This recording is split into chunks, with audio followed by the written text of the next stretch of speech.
King of the Americas, Myzone. That's right. You lot have been really busy, haven't you? Yes, we we can't wait to hear what's happened during pandemic times, because you'll have a world of data. And just talking offline, we were talking a little bit about what's changed in the customer's behaviour. Club, home, other areas. Tell us what's going on at Myzone. Well, I'll tell you, the industry has changed. There's been a fundamental shift in where our customers are training. Prior to the pandemic, our studies showed that 63% of all workouts were done in the fitness facility and 37%, so almost 2/3 in the facility, 1/3 out of the facility. Of course, in April of last year, when all of the gyms were shut down, or actually in 2020, right when the pandemic hit, all the gyms shut down. 3% of workouts were done in the gym, and 97% of workouts were done outside the gym. Funny, that happens when we close the gyms. I don't know who the 3% were, yeah. Oh, the people this guy used to steal. He used to sneak into a club. It was his first. That's true. And who are we giving a shout out to? Andy. Andy Richters. Andy Richters. Yes, that's very true. Hired him because he wouldn't leave. That's very true. So people like you, stealing. But even now, we're 2 years later, the statistics show us that only 47% of workouts are being done in the gym and 53% of workouts are being done outside the gym. And so the industry has changed, and the question is, how long will it last? Will there be sort of a rebirth of the industry, workouts back in the gym, or this hybridization going to take effect, and clubs are going to have to figure out how to add value to workouts outside the gym and how to increase their brand and become the fitness hub of the community when their members aren't training in the gym. And so, as you can appreciate, we get lots of statistics, and that's really an important one that shows how the pandemic has affected our industry. We've been talking a lot about the motivated and the unmotivated. So, as a fitness industry as a whole, for the last 50 years, we've been quite good at motivating the motivated. People who quite like the idea of exercise, or they're close to quite liking it. Now we're sort of reaching into the great unwashed of people who perhaps don't like the idea of movement, but they're perhaps putting on weight. We talk about the pandemic 15 or 30. I think 30 pounds was, the average here in the US that people put on. So a lot of weight. Was there a shift in demographic of people that were buying your products during the pandemic? Was there a broadening of that market? Yeah, that's a really good question, Emma. So, based on our 84 countries and the 2 million devices that we've sold around the world, we have a really good perspective on attitude to fitness, where people are working out and who's working out. And what we noticed is, as soon as the gym shut, 30% of the users stopped working out. Right. So 30% of our user base stopped working out.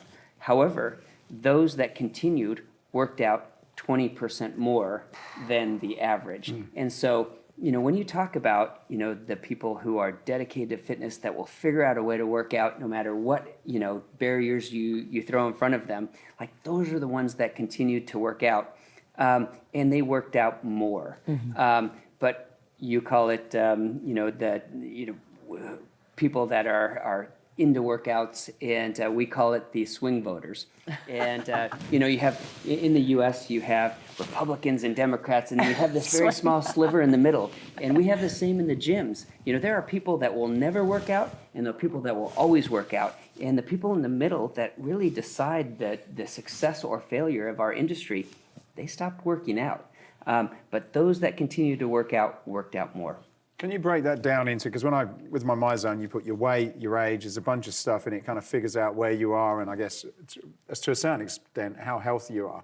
Are you able, in your data, are you able to sort of look at the type of profile in general of the people that are using Myzone, and which part are increasing? So is it the ones that kind of got that optimum body weight that continues to increase, or are you getting more people that are probably not fitting into that sort of optimum profile that are continuing to work out more. Can you break it down to that level? And is there any information that you're getting? Yeah, we certainly can, and we do. We look at the profile. We have age, weight, gender. We know every heartbeat of every user that uses our product, and of course, you, Matt, as a Hall of Fame Myzone user, you know our system intimately. He lives in the red zone. Yeah, that's right. Interestingly, our product was predominantly women, predominantly sort of that middle-aged, between 35 and 50-year-old woman who used our product. But when gyms opened up, it was interesting. The age actually reduced, and so the younger set came back sooner. Is what we saw. However, the demographic of the people we talked about earlier that just wanted to work out, that stratification was constant, but the ones that actually worked out in the clubs, was a younger demographic. And are you able to pick out like retention of people using Myzone in terms, like similar way to the clubs? Can you sort of say, well, this type of demographic is more likely to get to the, so can you profile like the Hall of Famers and the golds and the silvers and that sort of stuff? And if so, what have you seen from the ones that get to my level? Oh my. This has become a Matthew show. All roads lead back, I realize. What we found out during the pandemic was that the gamification was a powerful draw. The members that were on the scale and making progress towards, increasing their status level, they continued to do it. And so if they had a little bit of sugar and, we hit that dopamine hit, when they hit that next level, they continued on along the ladder. Mm-hmm. It's the ones that started and stopped and never really achieved that status. Those are the ones that dropped off. But, we had so many stories and emails and social media posts of people saying, hey, I want to achieve the World Health Organization guidelines on the 30th of the month or the 31st of the month just to maintain my status. And we have like stories and stories and stories like, what did you do to maintain your status? And then, people that say, hey, I scheduled my surgery around my workouts to make sure that I could I scheduled COVID around it, actually. Yeah. I weren't going to lose that. And I did. I managed to get COVID. And I got some points at the beginning, got over it, and I recovered, and I got some in the end, and I kept it. So, like, all because of Myzone, Like, well, I'll tell you what. That just Myzone cures COVID. There we go. That's right. But it is crazy how obsessive. The motivation. Where was I? Where was I? I went somewhere, and my battery ran down or something, and I went away for 2 days, and I was like, I was just like, it didn't count. Depressed. It didn't count. Because I'm like, I'm going to have to go and do a workout, and I'm not getting anything. I felt like calling you and saying, like, look, it's got to be about 100. Can you just like add it on? Add it to my account. Well, we've done, of our 2 million users, we've done a survey of the attitude to fitness. When you forget your heart rate belt during a workout. Devastating. And, it was interesting because 30% of the respondents said, I'll work out, same motivation. Those are the people that don't need that, extrinsic motivation. They're going to, work through it. 50% of the respondents said, I'll work out, less motivation. I'm not getting credit. And we all know we live in a credit society. And that's a big motivation for people working out on the social platform. 20% of the respondents said, I won't work out. I'm going home to get my belt. No, well, I did work out, but I would just begrudged every So you were the step. 50%. I was like, damn. But and no it one was a said, really I'm good going to workout. call Mike Yeah. and I'm going to ask him to credit my account with 100. Yes. Meps. Well, also the social platform that we built, and it's an important part of the platform. People think of Myzone and they think of the display and the tiles on the screen, and when they come to see us at the trade show, they think of that. But the secret sauce is the social connectivity that we've built in the app.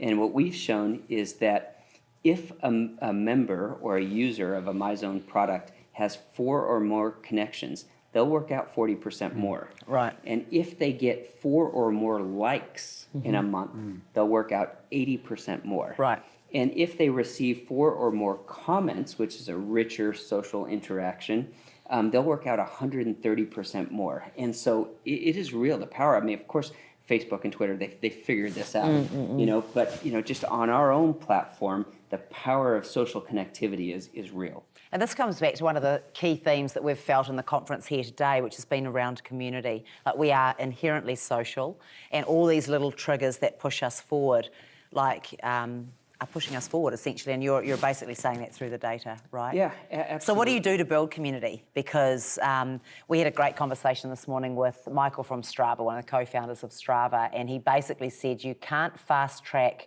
real connection, you can't fast track engagement, you can't buy a sustainable database that love your product forevermore. You have to work for that, one at a time, word by word, workout by workout, word of mouth, all of these things.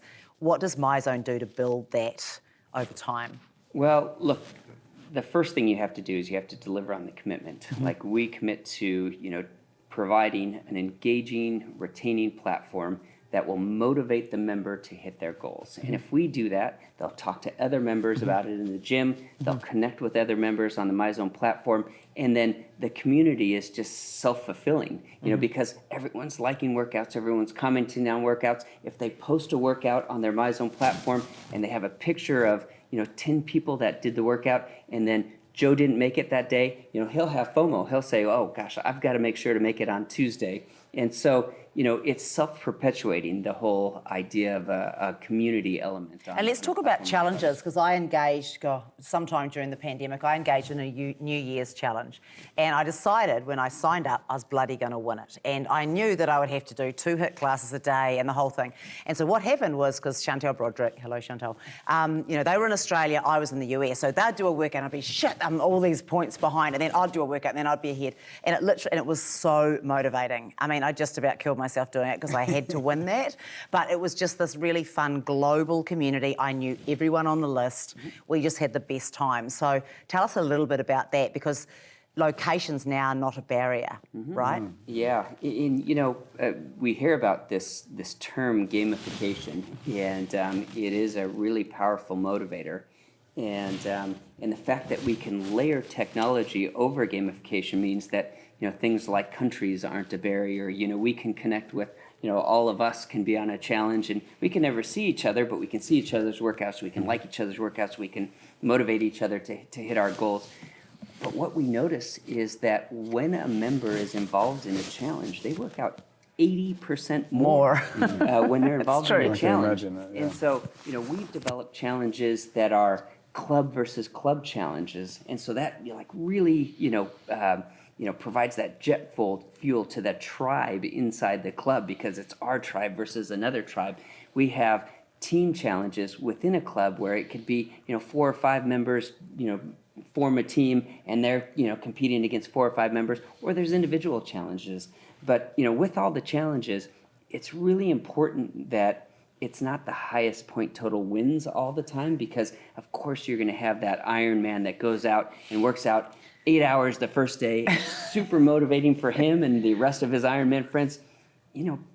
That's 1% of our club population. And so what we want to do is we want to motivate everyone to hit their goals. And so maybe the goal is the World Health Organization guidelines for physical activity, which is 150 minutes of moderate level intensity exercise or 75 minutes of vigorous level intensity exercise. And so it's not just something random that we've made up. It's, hey, you hit your World Health Organization guidelines for physical activity and you earn a ticket in the prize draw. So everyone can participate in it. And so maybe you give an extra ticket for every 500 Myzone effort points above that, and that's fine because your type A people are motivated, but everyone has a chance to win. And so it seems to be that's the most motivating way to do a challenge on our platform. Talking about the type A's, we had some stats thrown around today at the Connected Health and Fitness Summit, where some of the connected fitness platforms were saying in their data, it was showing up that 70% of their users, perhaps, or their customers, were interested in some kind of competition, some kind of leaderboard, some kind of you versus me. And then they had 30% who are really there for the health benefits and don't really want to be in that competitive environment. What does your data tell you at Myzone? Yeah, well, once again, it does motivate the average member works out more. That's what it tells us. But what we do notice is that not all members accept a challenge request. Right. When a club sets a challenge request, they can do it one of two ways. They can say, everyone, we are announcing a challenge and opt in, or there is a challenge format that says everyone's in the challenge, opt out. And so if they give people the opportunity to opt into the challenge, then there will be a lower adherence to the challenge, or the acceptance of the challenge. And if they say everyone's included and you have to opt out, so you have to do something to get out of the challenge, there will be a higher acceptance of the challenge. Right, interesting. Are you thinking about doing like a Superhoff level? Oh my God. Well, this is all about him. Okay, This is all about him. It's very timely. May you get COVID again and miss your MEPS for the month. It's very timely that you say that, because the game has to continue. Well, yeah, it's like, okay, I'm like, what's that's next? a really important component, and we've had our most ardent members come to us and say, okay, I've achieved 4 years of continuous World Health Organization guidelines. I've hit my World Health Organization guidelines for 4 years. What's next? And this month we're sending out a survey to all of our Hall of Fame members. So you should get an email shortly. I will get an email. If you go and work out after this.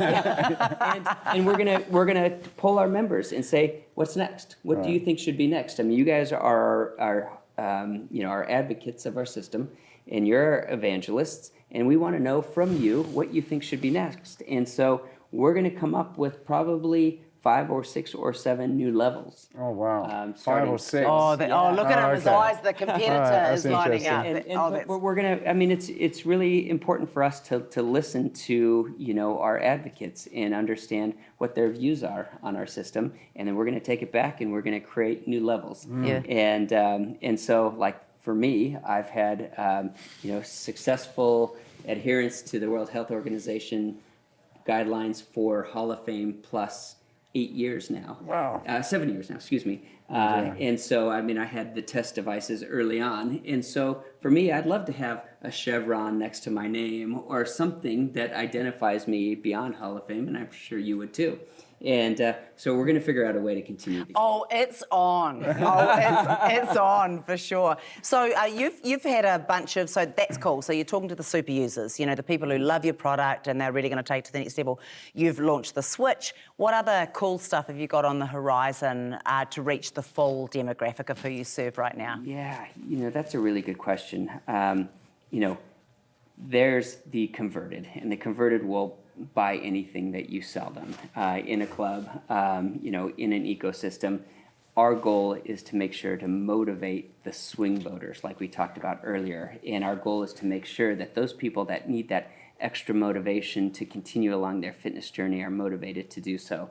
And so if you think about the value proposition of our gym, the typical value proposition is throw open your doors, charge $40 or $50 a month, and come on in and use my gym 2 or 3 times a week. Maybe think about my gym, in between, and you think, you plan your next visit. Maybe you don't. Maybe you fall off and you never come to my gym again and you quit.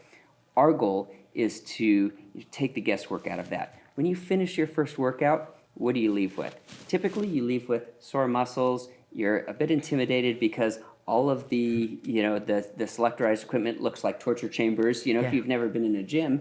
Yeah. And so when you leave and you're a Myzone member, you get a post-workout email and it says, do you realize that you worked out for 50 minutes and you burned 350 calories? We're speaking their language. Calories are ubiquitous. They think of that, and that's progress towards their goal. Lost pound is 3,500 calories. And so, if their fitness instructor has explained that to them, they realize that they're making progress towards their goal. Over time, they switch from calories to our activity metric called Myzone effort points.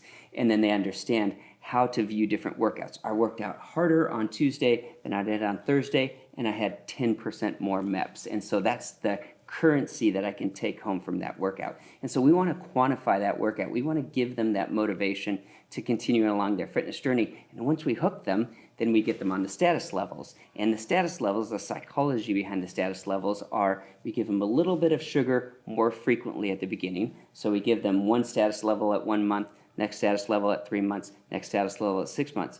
Then it goes to 12 months. You can't have that variability of reward is important to make sure that people continue along that game. And so our goal is, we want to build a platform that develops a more relevant relationship between the club and a member. And by doing that, if we can give them the motivation to continue along their fitness journey, we feel like we've done that. I was going to say, like in terms, just to build on Emma's question, it's been interesting to come here and to see a lot of new technology that I wasn't aware of, and I'm not necessarily from that space, but you can actually now get your heart rate, I saw, from a camera, and they're working out your stress levels from your skin, and all kinds of interesting stuff that seems to be moving very, very rapidly. One of the guys said that every 6 months things are jumping in terms of capability and sensors, and almost like in some cases you may not even need sensors. So as a company that are competing with some real big players, I guess it's a lot different than selling equipment, which is what we're in. You're up against the big tech companies. How do you see? How do you look at your business? How do you? Is it intimidating to look at what's going on, or do you feel that you've got the ability to sort of outmaneuver some of these giants that are potentially coming into the space and incorporating this into things like phones and that type of stuff? Yeah, that's a great question. And, we're club guys, we're commercial fitness guys, and we feel like we know the commercial fitness segment better than anyone. And when you look at our industry, sadly, for Microsoft and Apple, we're a rounding error on their income statement as an industry. And so we're hyper-focused on what is going to make our clubs and our partners successful with their members. And so that's one difference. But, Matt, I've gone to Consumer Electronics Show for the last 10 years, and, I scour every booth, in the hall, and I've looked at and tested every device. I've tested a plaster that has heart rate technology, and it's actually really accurate and it would work, but it's about $700 a year to change the plaster, on your heart rate sensor. And so we try to stay up with all the new technologies and understand what we could incorporate into our platform for our customers. And that's why we came up with a switch. For years and years, we said, hey, heart rate collection on the wrist is just not accurate for physical activity that you do, for high-intensity interval training or functional fitness or anything that involves wrist or lifting, that type of activity. I was sitting in our developer's office in Hong Kong, and he said to me, you need the wrist. Our sales manager said, you need the wrist. Everyone was telling me we needed the wrist. And then all of a sudden, it just dawned on me, well, why don't we do something that you could use on your wrist, but also use on your chest when you're doing those types of activities? And that's really where we came up with the Myzone switch. And so it's just looking outside our industry and understanding that we don't have all the answers in our industry, and they're going to come from the outside. And so long as we can be that conduit from the outside industry and the outside technology and sensors and software and platform to our industry, then we feel real comfortable that we'll add value to our customers and be, someone that they'll want to partner with. My wife likes to switch, but she does jiu-jitsu, and she said she can't get any points, and it's really tough. I've not done it as much as what she has, but do you think there's a way where, like, if you're doing combat sports, because you can't wear it here and you can't put it on your wrist, but do you think there'll be a way where you can incorporate more sports by being able to put Myzone into, I suppose, other areas that will make it a bit more inclusive? Yeah, when we talk about the inaccuracy of the wrist or the arm, it's something that it's physiology, not technology. It's not something that Apple has figured out. It's not something that Microsoft has figured out. This is a pulse monitor and this is a heart rate monitor. Yeah, it's distance from the heart, right? Yeah, if you put it on your chest, it's 99.4% accurate to an EKG. Right. The further away you get from your heart, the less accurate it's going to be. And so the analogy that I use to people that ask me this question is, when I go into my general practitioner's office, just for a well check, What do they do? Well, they just put something on my finger because they want to see my resting heart rate, and it doesn't have to be super accurate. But if I went into the emergency room and I was complaining about chest pains, well, they'll put nodes on my chest because it has to be accurate, it has to be timely, it has to be real-time information. So that's the difference between chest, collecting information from the chest and collecting information on the wrist. We definitely recommend the wrist, but there's all kinds of technology out there. At just down the road from here in Pasadena, California, there's a place called Jet Propulsion Laboratories, and you may have heard of it on Big Bang Theory, the sitcom, but it is a real place, and they come up with all kinds of new technology. There is technology that you can walk into a room and immediately they can sense your heart rate, and they know through heart rate variability that I walked in the room because my RR intervals are personal to me. And so there's all kinds of new technology that we're staying abreast of and deciding what is the right cost and market fit for our industry. So the $100 million question is, will we be developing, Dave, a red pill or a blue pill? We've both been to CES where we've seen edibles, we've seen nanotech, we've seen all of that. Is there a pill that's being developed? That's what I want to know. And is it red or blue? It's going to have to be red, right? It's going to have to be red. Myzone red. Yeah, I'll tell you what, I'll leave you to discuss the edibles. We are in California. We're in California. It's legal. However, I've now been in the industry for 35 years, and I've been hearing about this magic pill that's going to put us out of business for all 35 years, and it hasn't come. So I haven't seen it, and I don't believe that it exists. That's a good place to end and go get some edibles. I think, It is, isn't it? yeah. Mike, thank you very much. Okay, Awesome. good stuff. Fantastic. Yeah, appreciate the time, Thank guys. you.